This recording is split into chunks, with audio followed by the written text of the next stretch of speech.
Hello there, our friends, Evolutionary Energy Arts family. Why, hello there. Hope everybody is doing awesome today. Indeed we do, and Rama's asking how everyone's doing as well. He's literally got his head in between ours, and he's got his nose right on the mic. He does. His nose is... I really want to get him some reindeer ears and a Rudolph nose. That would be so cute. Yeah, he's listening to every word, and he's thinking about what he's going to say, but what he's saying is kisses for me and his mom. Yes. So, as always, guys, thank you for your support over on Patreon. We couldn't do it without your support over there, and on Ko-Fi, where you could do a one-time donation or monthly support, just like on Patreon.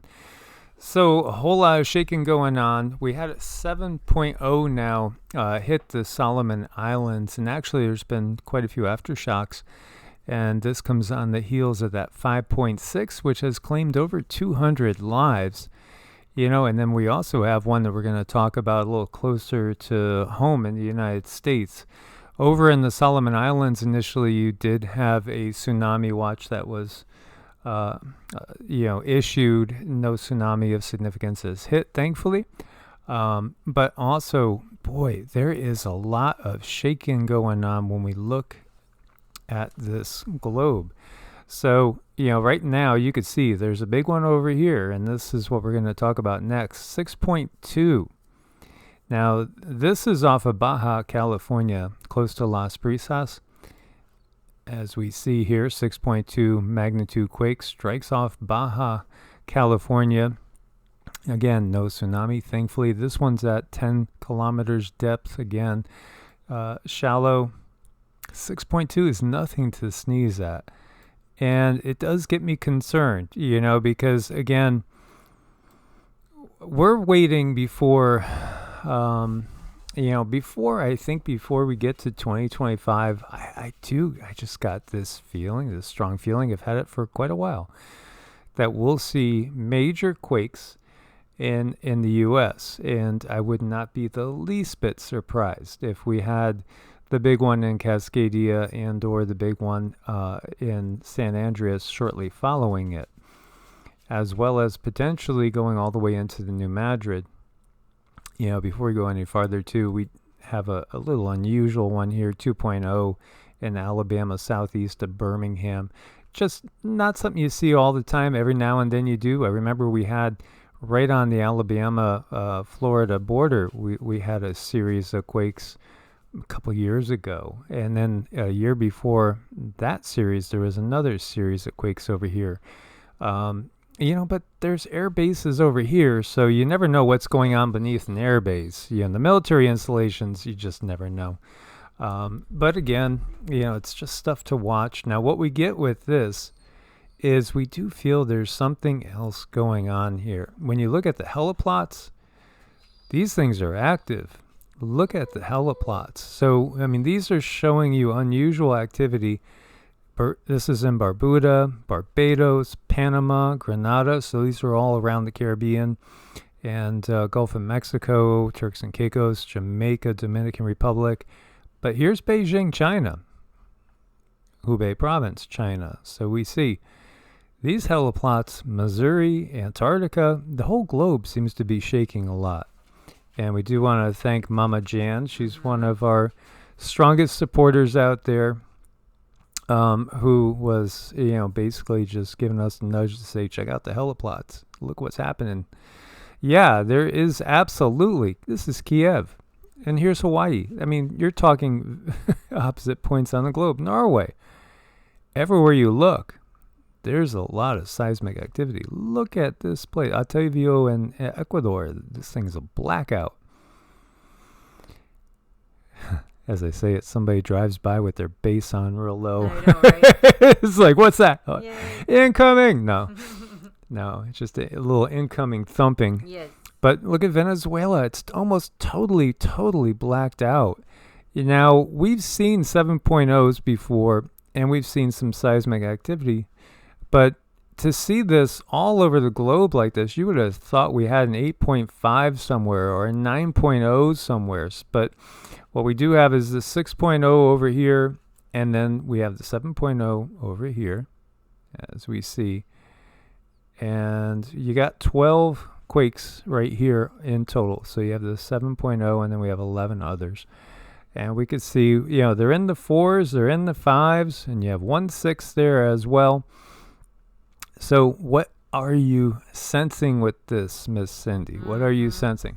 Well, when I asked what's going on, the first thing they told me it was Cern. Cern has something to do with this. So there's clashing of energies.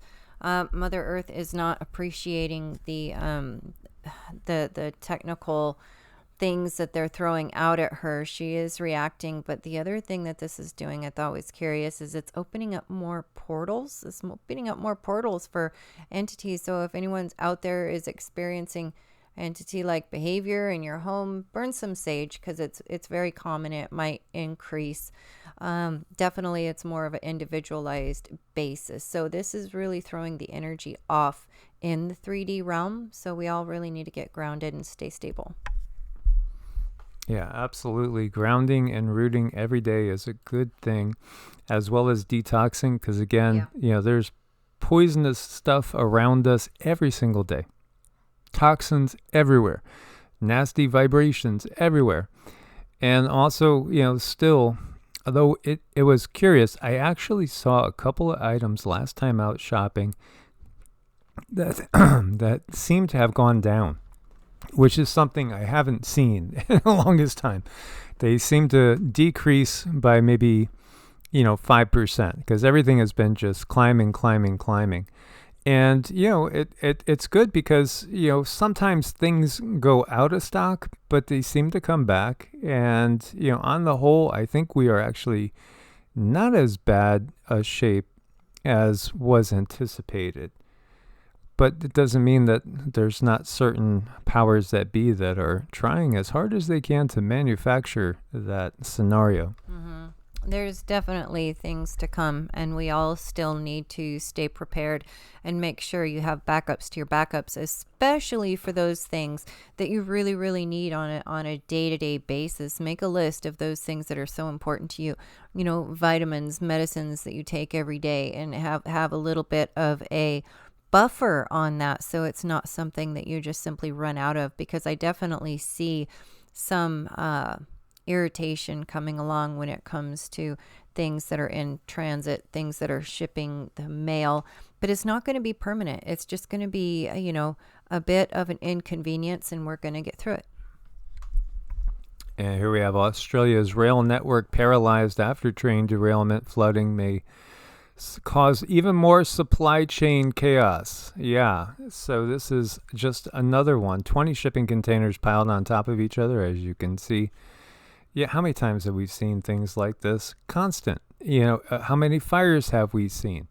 And all different things relating to, obviously, heating ourselves, energy, food, all the above. It's just the basics. The basic things in life, the necessities in life are under attack. Mm-hmm.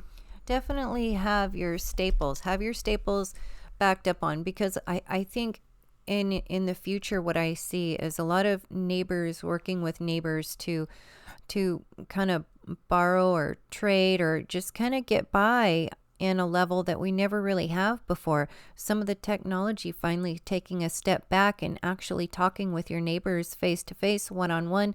When humans get together and they talk and they share experiences, it actually raises our vibration. It releases chemicals and it makes us happy.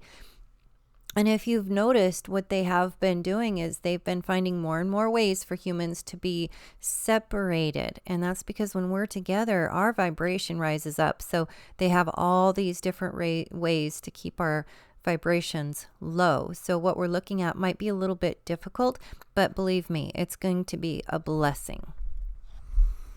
So ABC, when we're reporting on this, was blaming climate change. Of course, everything is climate change. Everything is getting ready for your carbon-based monetary system. That's the thing that's getting hammered now. Before it was, the plague upon the land and what to comply. And they're still pushing that as well. And yet we still see more people exiting this reality that really shouldn't be. and every single day. And I don't think we've seen the peak of that yet. Dallas-Fort Worth sees the earliest ever snowfall on record. Federal disaster declared after unprecedented lake effect snow, which mainstream media claims is due to a warming climate, of course. Again, it's just, we understand, carbon credits. We understand. Doesn't matter how much money in the bank. You don't got your carbon credits. You're not getting whatever you want. You must comply. We get it. Again, we just got to work outside of the system and watch the system implode upon itself. That's the long-term thing that we have to do is set ourselves up to be outside of this system. I saw where they were talking about regulations on all the wood burners that are going into manufacture. Somebody was saying it's like putting catalytic converters on wood burning stoves. Again, new regulations is if you have a wood burning stove, you should get grandfathered in. Again, it depends on what country you're in. In the United States, it depends on what color state you're in too, as far as regulations. Coming from Connecticut, for instance, if you wanted to get a concealed carry permit or something, you had to jump through hoops. You go to the Carolinas, it's just no big deal at all. And again, if you go to California, we remember California emissions on vehicles, totally different. Well, again, think of that California scenario worldwide. Better yet, think of that CCP scenario worldwide. That's ultimately what the goal is, and it's pretty obvious. I mean, it's all rolling out in front of us very clearly, totally according to the timeline that a great percentage of us totally expect. We know, we understand, we get it, and it doesn't take a genius to figure this out. And yet I guess they just are banking on the fact that most people will not notice. Floods caused 6 deaths in Montenegro, Albania, Serbia. So wherever you look, whatever corner of the globe you go to, it's either flooding or, again, it's drought. It's extremes. And again, we've done it so many times where we've shown all those declassified weather control, weather modification, geoengineering permits. You could blame it on whatever you want. But again, we still have our own minds, at least some of us, under our own control. And we need to keep that control. UK's national grid sparks panic by warning of imminent blackouts, but then canceled the warning. They said that it was an automated alert that warned that due to tight capacity, homes could lose power about 7 o'clock tonight. The alert was later canceled, as the electricity firm told consumers there's enough power to keep the lights on tonight. Wow, can you imagine? You get one of those nights that's going to be below freezing, and all of a sudden something comes on and says you're going to lose power. This is all too, yes, it is about creating loosh, it's creating fear, it's creating panic. It's trying to drive people to just go along with whatever gets rolled out. UK restaurants are growing bankrupt at faster rate than during the plague upon the land. Well, again, when you see a $600 electricity bill jump to $6,000, jump to $60,000, well, I can't expect that many people can absorb that for long. No, it's just terrible. It is. And again, it's taking away the choices so that ultimately everything economically is controlled by the state. All the shopping is in state-run places, federalized places. We've had federalization of banks. Some banks are too big to fail. Remember that whole thing? We got to bail them out, which means they take your tax dollars and they bail out these entities, which, it's like taking, it's the reverse of Robin Hood. It's taking money from the poor, giving it to the rich, and then expecting the poor to keep giving. It's just insanity until the world wakes up and say that we've had enough. We need to get there. Ice Age temperatures, precipitation reconstructed from earthworm granules. Earthworm granules. Are they saying what I think they're saying? Well, new method for determining past climate data on land applied comparatively for the first time. Ice Age summers in Central Europe were at times warmer than previously known and drier than they expected. Hey, it's all because we really had to take a good close look at some earthworm granules. Now we know. Aha! Well, it's just earth poop. Last ice age, which peaked, they say, about 25,000 years ago, well, again, what they thought was the temperatures were not really accurate. And, it's all thanks to the earthworms. Thank you, earthworms, for leading us such a clear, a clear representation of what's going on there. Yeah, those earthworms have their way of telling us that the system is full of poop. As we can see, everything gets revised. This is the point. When we're paying attention to the science, what they tell us today is that the science that we told you yesterday to believe that this is the truth, and then now today we tell you it was wrong, this happens constantly. And we have Earth can regulate its own temperature over millennia. Well, of course, because Earth is a living thing. Just like a being, a body, if you get sick, you might run a temperature in order to purge yourself of the nasties, things that are trying to take over your system, take advantage of your system. It's the same thing with the Earth. The Earth is still going to be here in 100 years, 1,000 years, 10,000 years. Well, be here in a sense that, yes, it's going to make it through this ascension process. And she's going to do what she wants because she can. And the more we can blend, the better. So scientists have confirmed that a stabilizing feedback on 100,000-year timescales keeps global temperatures in check. Lots of wild fluctuations, of course, as we talked about with the cycle of the yugas. Systems get hijacked, and a lot of things are done that are of a very malicious nature to the Earth itself. This system that's in place right now is really an atrocity, and it's intentionally poisoning the planet. Intentionally. Doesn't have to be that way. And it's not always that way. And the system is going to disappear from the planet as it has in times past. And then we will have a much better, more harmonious existence with the Earth and with each other. Right. Well, there's not going to be any more compatibility at some point soon.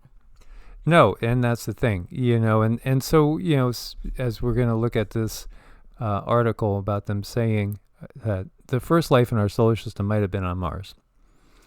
Little clues to the fact that, Mars was once very, very lovely, had lots of life on it. It was a Garden of Eden, so to speak, and it was basically trashed by the same beings that are trying to trash the Earth that originally trashed their own planet, which is more of a mothership now than a planet. And again, we've talked about Nibiru, and Nibiru again can't come really any closer than where it is, which is outside of the orbits of Uranus and Neptune, because it has a propulsion system which is actually a black hole. It's a black hole propulsion system. And again, Nibiru is large. It's larger than Earth. It's larger than Mars in size. It's a fourth density planet. We're told that we have 8 planets, and then we're told that we have 9. No, we don't have 9. We have 8. Well, there probably is a 9th out there. Well, the reality is, 39? Or I think was it 39 or 40? We haven't set and counted them one by one yet. But, when you look at a lot of planets which are outside of our frequency rate, again, the visible light spectrum is really a narrow band. It's not all that there is. It's just what we can perceive. And most people are only perceiving with their 2 physical eyes. They're not engaging their pineal gland. They're not engaging the third eye. And in many people, it's not awakened at all. But it is awakening in many at the same time right now. And then you do have those that can see. There's always been intuitive psychics, clairvoyants, people with these abilities, and the governments again know, because we could look into studies where they have trained people to remote view. Remote viewing is a reality. It's a fact. It's a reality. And that's something that we all can do with training to a certain degree, but we all do it to a very high degree when we're outside of a dark age, such as the one that we're in now. So again, it's just, to me, it's kind of hilarious, but understandable when you see comments where people say, well, I don't know about tarot and meditating and chakras. That all sounds like demonic to me. Oh, you're believing the words of the demons, when you view things in that light. But again, it's just somebody that is still seeing the world with their blinders on, and they just are walking around clueless, as is still the vast majority of people.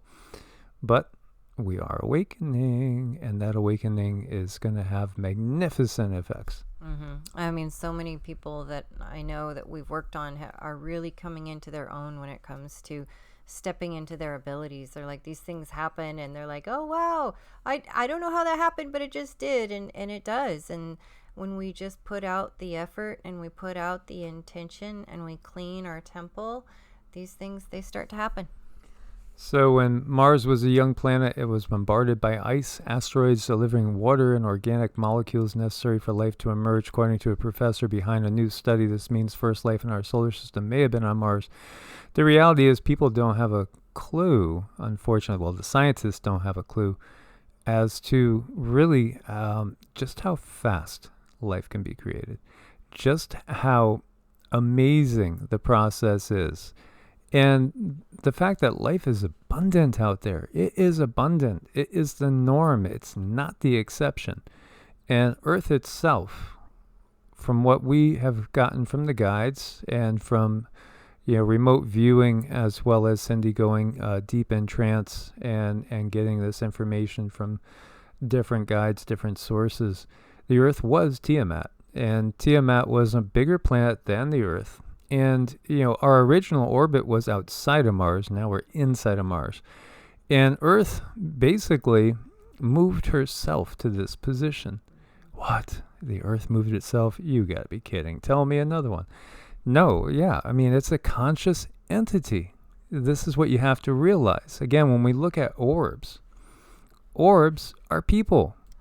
When we have the Earth being formed and everything that happened with Tiamat, it went into this phase that I call super conscious, and things were formed almost immediately. And Source can absolutely do that. Source can put energies together so fast that I don't think we can really comprehend. But when it is needed and there's energy that supports that, it can happen, does happen, has happened, and here we are.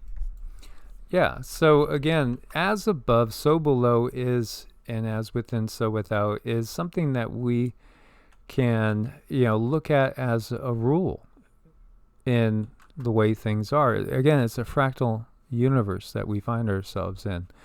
So, you guys might be familiar with different size stars, different shaped stars. When we look at planets, we look at moons. What do we keep seeing? We keep seeing something that is kind of roundish. And when we see, the true soul, it just naturally takes that shape. It's just something that happens in nature. This is, again, if you want to view it, and whenever people just throw out there, we can't take you seriously, the world is flat.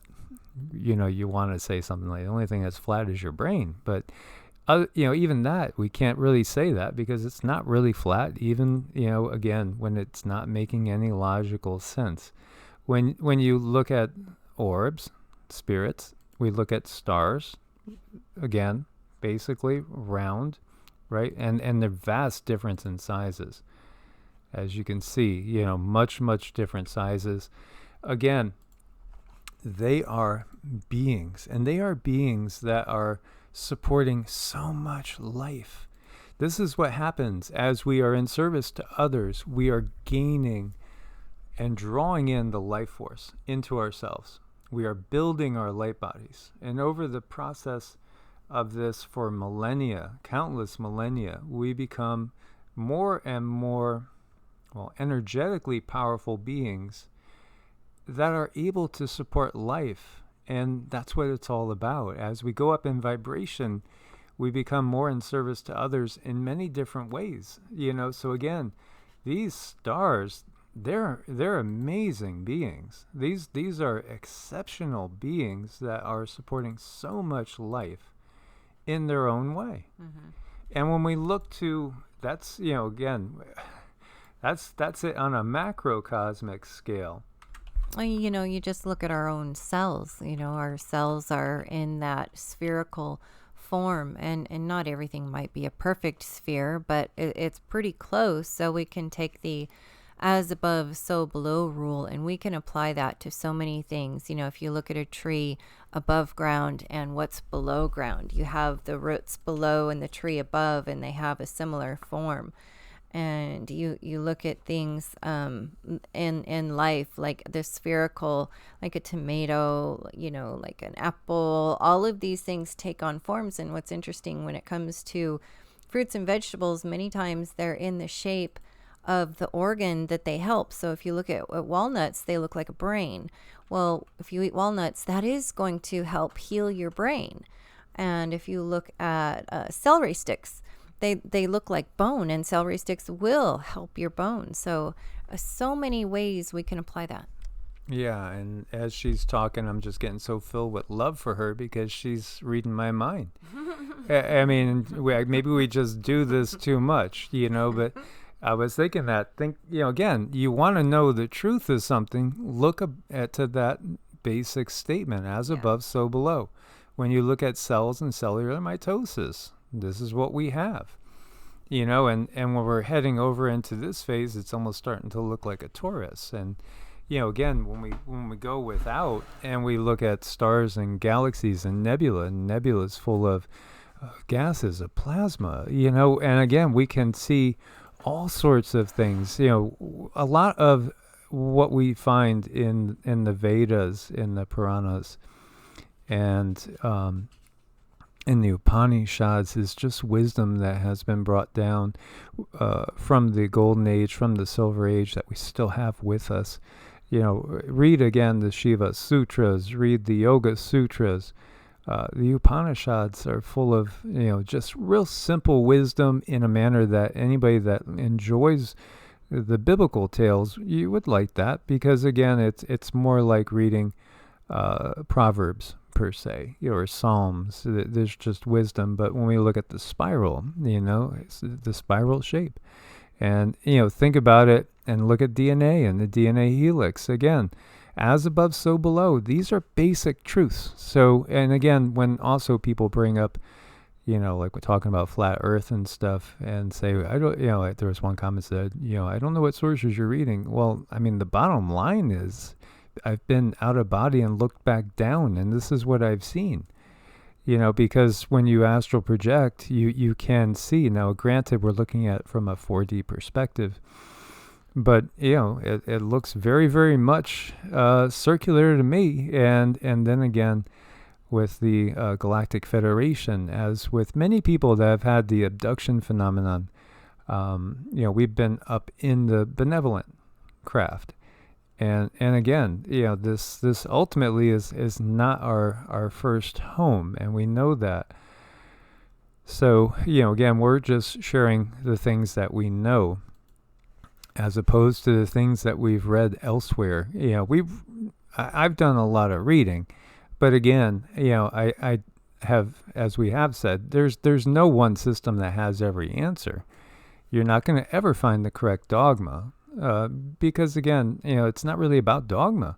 It's not even about beliefs. It's about gnosis. It's about knowing experientially. What have you experienced? What do you know?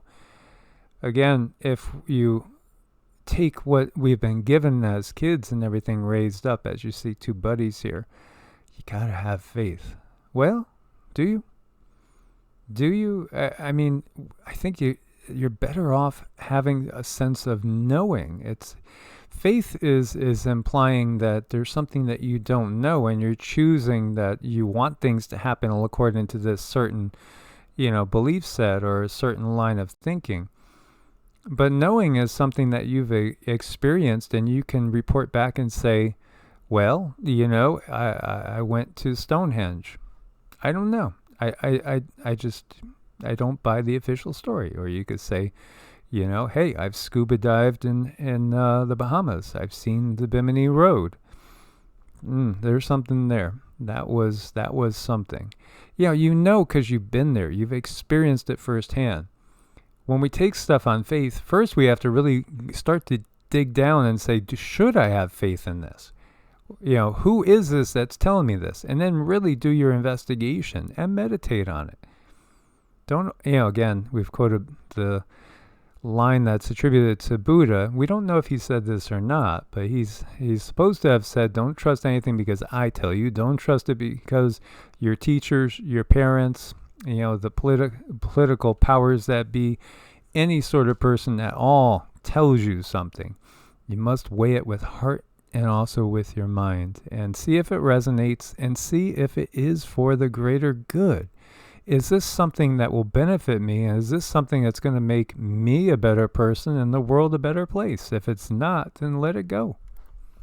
And I'm looking at this guy here thinking he's so adorable, and sometimes it's just good to work together. Absolutely good to work together. And then there's also times in our life where we might be a little bit bored, but if you just look close enough, there's always something to find fascination with.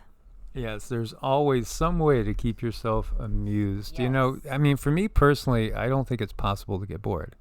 Yeah, at least it's not really possible for myself to get bored because, and Cindy will say something like sometimes like, well, thank you for doing this for me or that for me. And I know you waited or you sat there so patiently or whatever. No, I'm just going to meditate. I'm going to draw energy in. I'm going to be productive with my time, even if that's just sitting still. And again, it's not the way I always was. I wouldn't have been that way 30 years ago. But now, now I'm at that point. I don't think it's possible for myself to get bored. And just because there's so much of a world to explore within. And, the sky's the limit. The sky is the limit. It's the same thing when people will bring up substances like ayahuasca and other things. Some of those things can lead to an altered state of mind, which can reassure you that you're much more than your body. At the same time, I don't think any of it's necessary. I do think you can achieve the same thing with hard work and diligence. But again, it is a TikTok world. It is a TikTok mentality. I got 3 minutes. I got 30 seconds. What you going to do for me? And in reality, you're talking discipline. And this world doesn't have a lot of discipline. It's just, it doesn't cultivate discipline. It doesn't want to cultivate discipline. Because, again, through acts of constructive work, we can achieve so much. And all they want to do is distract us. So, Cindy and I, we're going back to the Stone Age. We had a little bit of that in New Mexico, and we really loved it. Where we were so disconnected. What were we doing? We're reading books and meditating by candlelight. When the lights went out, when the sun went down, the lights went out. We'd light a few candles in this, rustic, beautiful little earthen cabin that we loved. We did, it felt great. It really, really did.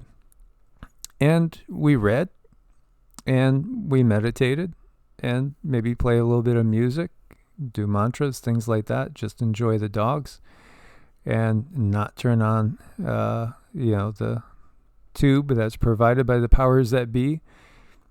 That is their dark superhighway. Turning off the cell phones, turning off the smartphones, turning off the router, unplugging everything. Just watching the stars at night. Seeing, and we love that in Nevada too. Just going out there, having a campfire every night, sitting by the campfire and watching all the extraterrestrial ships go by. And they are all over the place. Yeah. Again, you have to look though. It's just look up, look within. As always, guys, much love, God bless, and namaste. Namaste.